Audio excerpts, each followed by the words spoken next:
Good afternoon. Happy, what is it, Tuesday? Yeah. Already.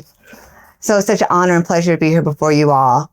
Bryson, my partner, and I, we're super excited to share with you some of the things that we've uncovered. This conference is about really identifying what cities should look like, identifying works of art, and just finding a new pathway forward to work together. So indulge us as we take you on a little journey. Next slide. Do I have it? Okay, so what is reparative development? That's why we're here today. Reparative development is the real estate development that seeks to right a wrong, to heal damage that was caused by past policies and or projects. This will, in fact, be a matter of contemporary policy. This is what we're using to build back better, to restore heritage and wealth. And we're so excited to be on the cutting edge of this.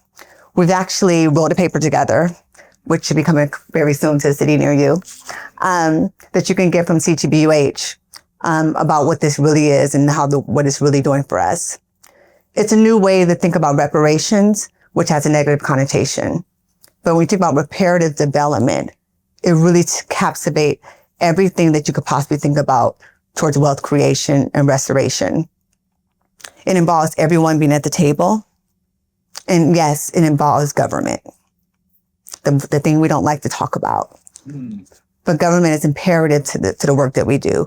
In fact, it's imperative to all the buildings around here. You need permits, you need community buy-in. It is a partnership. So why is it important? Well, racism, discrimination, exploitation have been woven into the fabric of policy all around the world. Reparative development is due to the failure of urban renewal.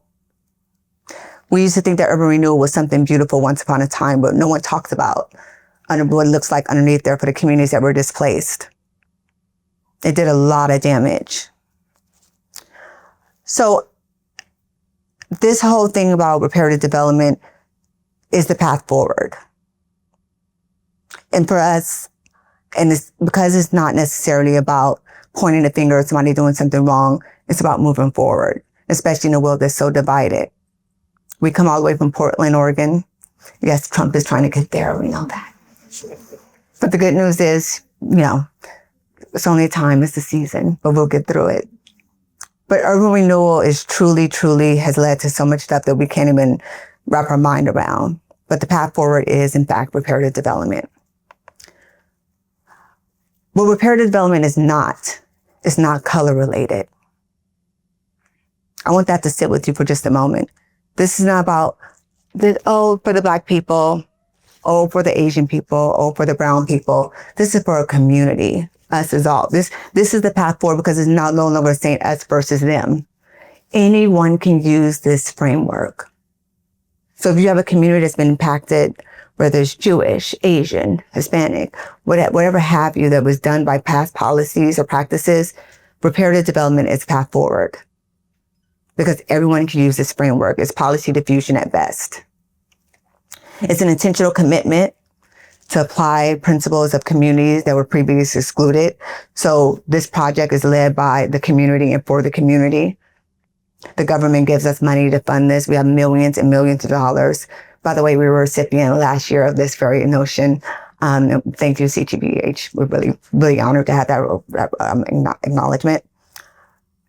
This is it. I'm so excited about this. It's not a reinvention of development, but a reorientation towards justice and inclusion.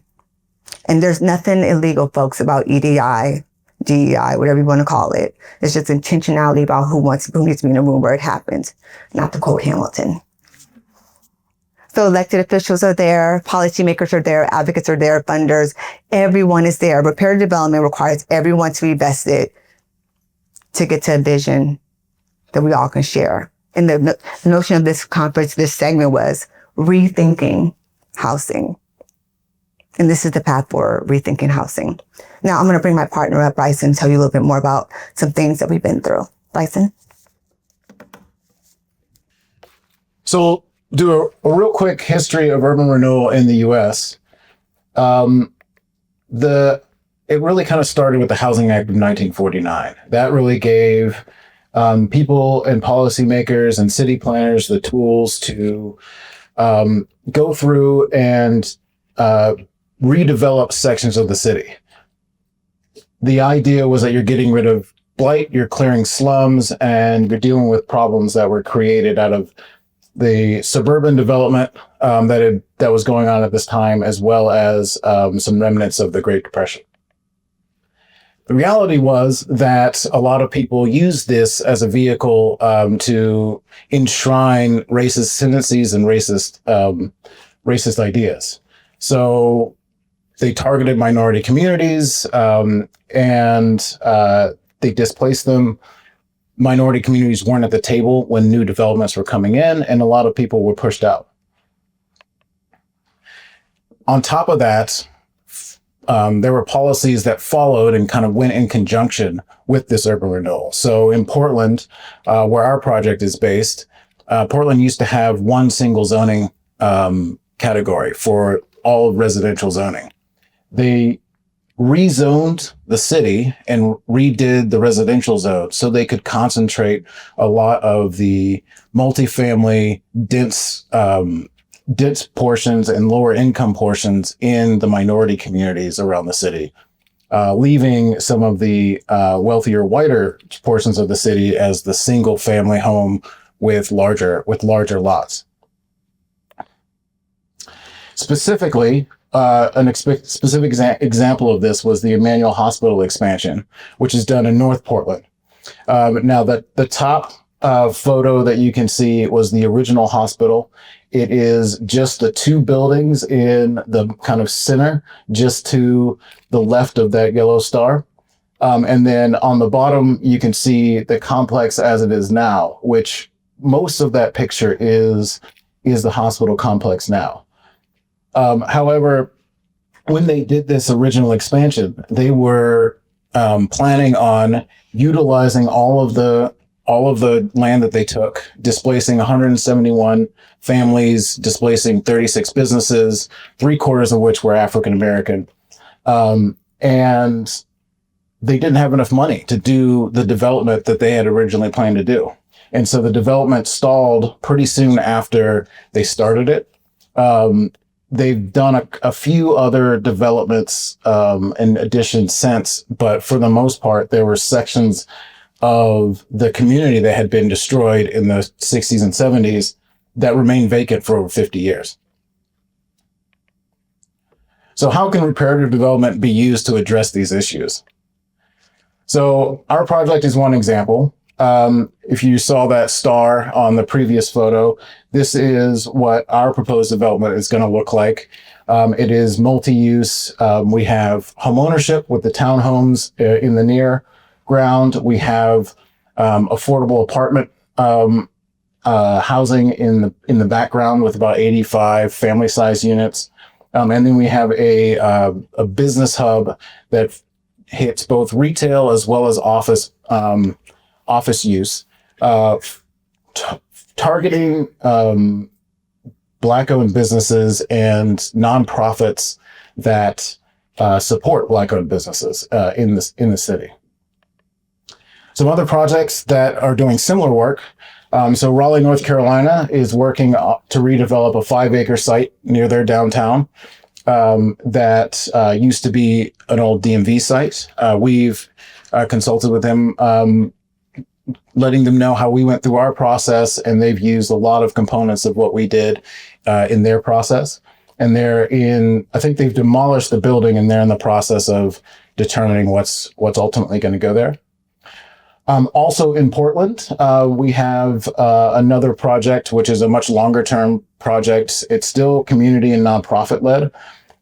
It's going to be very similar to the Long Island City project that you just saw, where it's pretty expansive over a large neighborhood, including a variety of uses from housing and commercial, and integrating a formerly industrial site on the city and connecting it with the entertainment district where the Portland Trailblazers play.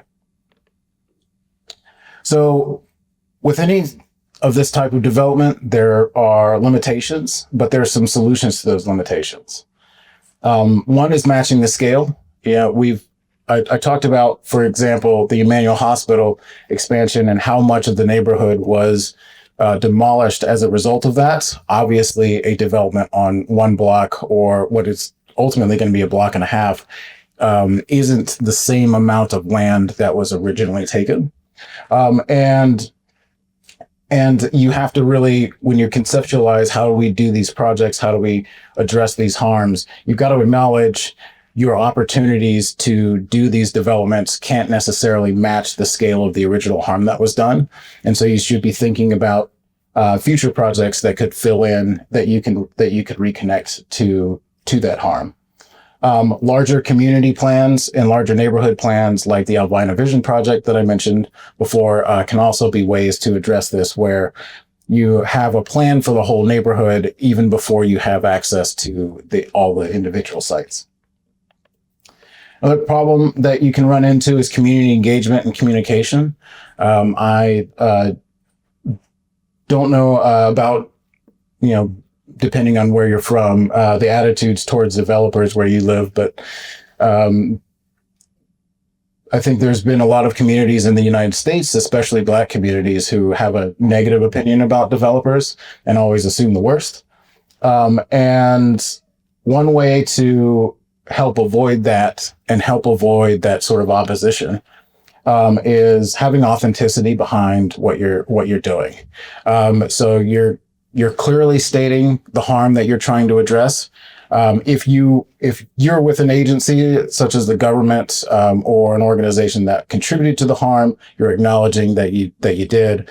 You're not hiding the ball with where the money's going and who's profiting from it. And you really work with the community to incorporate their input and their feedback. Funding, obviously, one of the biggest issues in any development project is where does the money come from?